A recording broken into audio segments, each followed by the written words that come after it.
നമസ്കാരം. തമിഴ്നാട് സർക്കാർ നടത്തിയ നിയമ പോരാട്ടത്തിലെ സുപ്രീം കോടതിയുടെ സുപ്രധാന വിധി വന്നിരിക്കുകയാണ്.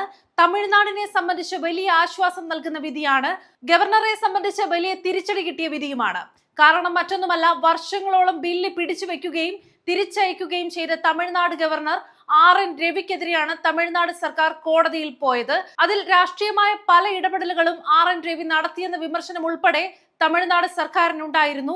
അത് കൃത്യമായി മനസ്സിലാക്കി തന്നെയാണ് കോടതിയുടെ വിധി വന്നിരിക്കുന്നത്. ഒരു സംസ്ഥാന സർക്കാരിന്റെ അവകാശങ്ങൾക്ക് സംരക്ഷണം നൽകുന്ന വിധിയാണ്.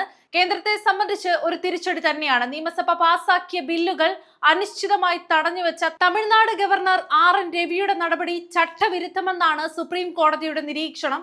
ബില്ലുകൾ പിടിച്ചുവെക്കാൻ ഗവർണർക്ക് കഴിയില്ല എന്നതാണ് വിധി. ഒപ്പിടേണ്ട ബില്ലുകൾ നീട്ടിക്കൊണ്ടുപോയതിന്റെ പ്രശ്നങ്ങളും സമയപരിധിയും സുപ്രീം കോടതി നിരീക്ഷിച്ചു. ഭരണഘടന ഗവർണർക്ക് വീറ്റോ അധികാരം നൽകിയിട്ടില്ലെന്നും സുപ്രീം കോടതി ചൂണ്ടിക്കാട്ടി.